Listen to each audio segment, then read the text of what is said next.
Originally written as one book telling a unified story that continues on from the book of Samuel that came before it.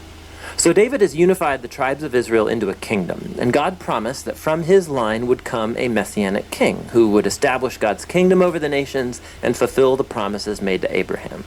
So the book of Kings tells the story of the long line of kings that came after David, and none of them lived up to that promise. In fact, they run the nation of Israel right into the ground.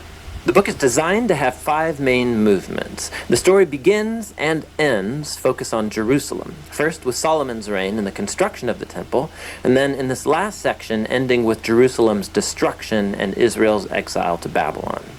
And the story leading up to this tragedy is what makes up the center 3 sections, which explain how Israel split into 2 rival kingdoms, how God tried to prevent the corruption of Israel by sending the prophets, and how exile became the unavoidable consequence of Israel's sin. The book opens with 2 chapters about the kingdom passing from the aging David to his son Solomon. And David's final words to Solomon, they're very similar to those of Moses and Joshua and Samuel to the people. It's a call to remain faithful to the commands of the covenant and to give allegiance to the God of Israel alone. But David's words ring somewhat hollow here, because David and Solomon then go on to conspire how they're going to consolidate this new kingdom through a whole series of political assassinations. It's not off to a great start. Solomon's brightest moment comes when he asks God for wisdom to lead Israel, and he even completes David's dream to make a temple for the God of Israel. Here the story actually stops and describes the design of this temple in detail, just like the tabernacle design in the Torah. There's all these gold and jewels and depictions of angels and fruit trees. It's all symbolism echoing back to the Garden of Eden. It's the place where heaven and earth meet, where God's presence dwells with his people. But no sooner does Solomon finish the temple that he makes some really horrible choices, and the kingdom falls apart. He starts marrying the daughters of other kings, hundreds of them, for political alliances. And then he adopts their gods and introduces the worship of those gods into Israel. Solomon then accumulates huge amounts of wealth. He builds a huge army. He even institutes slave labor for all of his building projects. Now, if you go back to the Torah and look at God's guidelines for Israel's kings in Deuteronomy 17, Solomon is breaking every one. So by the time that he dies, Solomon resembles Pharaoh, the king of Egypt, more than he does his father David. The next section of the book opens with Solomon's son, Rehoboam, acting just like his father. It's a very sad story of greed and lust for power. He tries to increase taxes for slave labor. And under the leadership of Jeroboam, the northern tribes reject this, they rebel and secede, and form their own rival kingdom. And so now in the story you have the southern kingdom, Judah, centered in Jerusalem with kings from the line of David, and now this new northern kingdom called Israel, whose capital will be Samaria eventually. Jeroboam also goes on to build 2 new temples to compete with Solomon's temple in the south. He puts a golden calf in each one to represent the God of Israel. The connection to Exodus 32 and the golden calf, it's all quite explicit. From this point on, the story goes back and forth from north to south, tracing the fate of both kingdoms. Each one had about 20 successive kings, and as the author introduces each king, he evaluates their reign by a few criteria. Did they worship the God of Israel alone, or did they promote the worship of other gods? Did they deal with idolatry among the people? And did they remain faithful to the covenant like David, or do they become corrupt and unjust? And according to these criteria, the author finds no good kings in northern Israel, 0 for 20.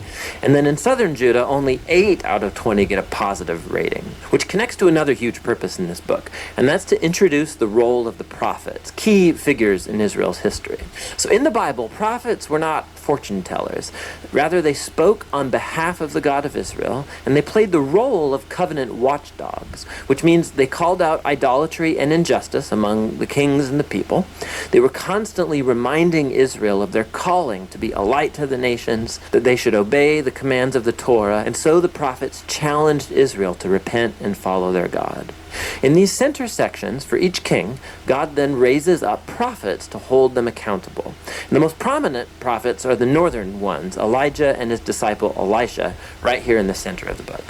Elijah was a wild man of a prophet living out in the desert, and his arch-nemesis was the northern king Ahab and his Canaanite wife Jezebel. Together, these two had instituted the worship of the Canaanite god Baal over Israel. And so in a famous story, Elijah challenged 450 prophets of Baal to a contest to see which god was real. So they both build altars and pray to their gods, but only the God of Israel answers with fire.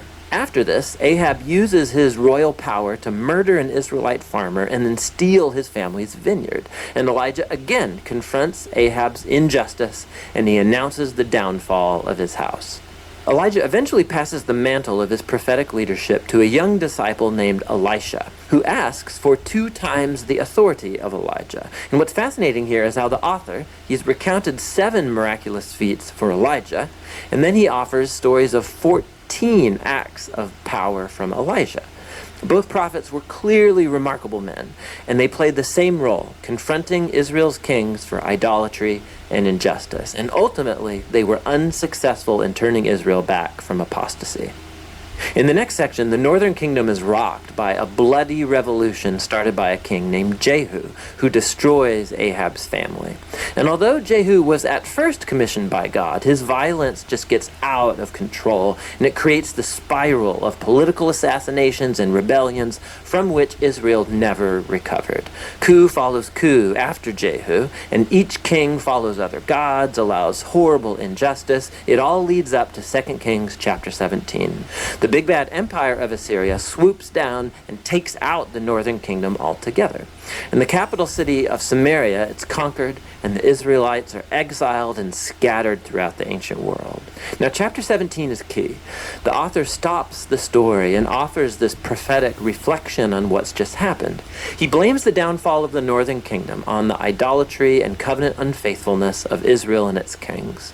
And so, God has allowed them to face the consequences of their decisions. The final movement of the book tells the story of the lone southern kingdom. And here we meet some very heroic kings, like Hezekiah, who trusts God when the armies of Assyria come knocking on Jerusalem's door, or Josiah, who discovers this lost scroll of the Torah in the temple. So he starts reading it, he's convicted, and he institutes religious reforms to remove idolatry and Canaanite influences from the land. But Judah is just too far gone. The king, right in between these two, Manasseh, he's the worst by far. So he not only introduces the worship of idol statues into the Jerusalem temple, he also institutes child sacrifice. And so God sends prophets to say, the time is up. Israel has reached the point of no return. The final chapters tell the story of the Babylonian Empire coming to invade Jerusalem, destroy the temple, and carry the people and the royal line of David off into exile. And so the story ends leaving us wondering, is God done with Israel? Is he done with the line of David? Well, the final paragraph zooms about 40 years forward into the exile, and it tells a very odd story. It's about Jehoiakim, a descendant from David, who would have been king if he was back in Jerusalem. And the king of Babylon releases him from prison and invites him to eat at the royal table for the rest of his life, and the book ends. So it's not much, but it's a story that gives a glimmer of hope that God has not abandoned the line of David. So the question now is, how is God going to fulfill his promises to Abraham, to David? How is he going to bless the nations and bring the Messianic kingdom? And to answer those questions, you have to read on into the wisdom and the prophetic books. But for now, that's the book of Kings.